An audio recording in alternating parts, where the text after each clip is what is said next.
February, speed skater Denny Morrison was part of an inspiring story of teamwork and sportsmanship when teammate Gilmore Junio gave up a spot in the 1,000-meter race so Denny could win a silver medal. Well, over the past few weeks, Denny's taken this message over to Africa. He's just returned from a trip to Ghana with the worldwide charitable organization Right to Play, with a little bit of jet lag perhaps. Denny's here to share that story. And welcome, really nice to see you. Yeah, good to be back here. Tell us about Right to Play. I think this is such a fantastic organization. Well, Right to Play works around the world. I think they work with over 1 million children so far, and they're looking to expand to 2 million in the next year. And what they do basically is they go to countries which are impoverished and teach them about sanitation and education and building peaceful communities using the power of sport. Using the power of sport. And how did you come to be involved with them? It was a little bit random. Kaylee Humphreys had to do a speaking appearance for them, and then her family had booked her on a surprise thing for her birthday, so she had to find a replacement quickly. So I did the appearance for her, and they kind of liked me and brought me on board as an ambassador, and I got to travel to Ghana and walk around. And this is a parade in the Belong community. It was pretty cool. Speaking of building peaceful communities, Right to Play has been working in this community for 5 years. And the community had been torn, split down the middle, 2 different families who never spoke. And through play and working with the children, that community is completely at peace now. So it's, it's a pretty inspiring story. So you were there for about 8 days. How many communities did you end up being able to visit? Probably upwards of, I would say upwards of 8. Yeah.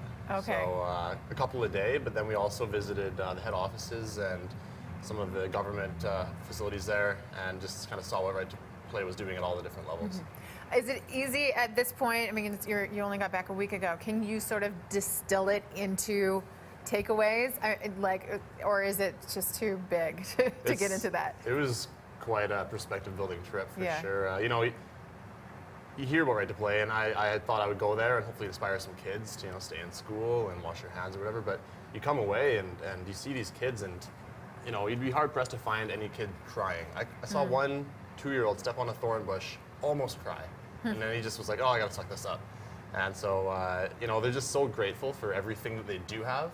We always look at these African nations as if, we take pity because they don't have much compared to us, but they're such a happy nation, and for everything that they do have, they're incredibly grateful, and that's kind of the basis of happiness, isn't it? Did it give you some perspective in terms of also how lucky many of us are in this part of the world to grow up, I mean, not just access to clean water and housing, but access to these, sports, for instance? Like, what would your life have been like if you hadn't have had that access growing up? Exactly, yeah.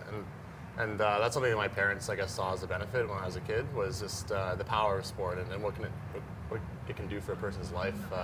My parents weren't always the wealthiest, I mean, relative to some of these impoverished countries maybe, but so they wouldn't always buy me like a new video game or a new computer that I might have wanted as a kid. But they did see the benefit of having soccer balls around and having a new mountain bike.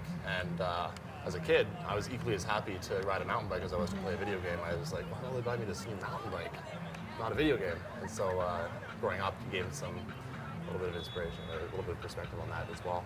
Are you in touch with anybody that you met on that trip?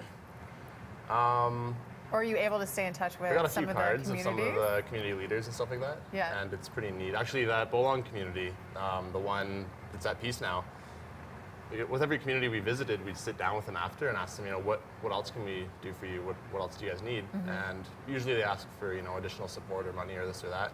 But this community that was at peace, they said, we want Right to Play. We want to see you in the communities neighboring our community to make sure that those communities don't see our peace as a sign of weakness and come and attack us or start wars against us. Wow. Because of that. So it was giving me chills when I first heard them say that, because it's like, Right to Play is actually making a huge difference in these communities. And also in our country too, they are just trying to get into as many communities as possible.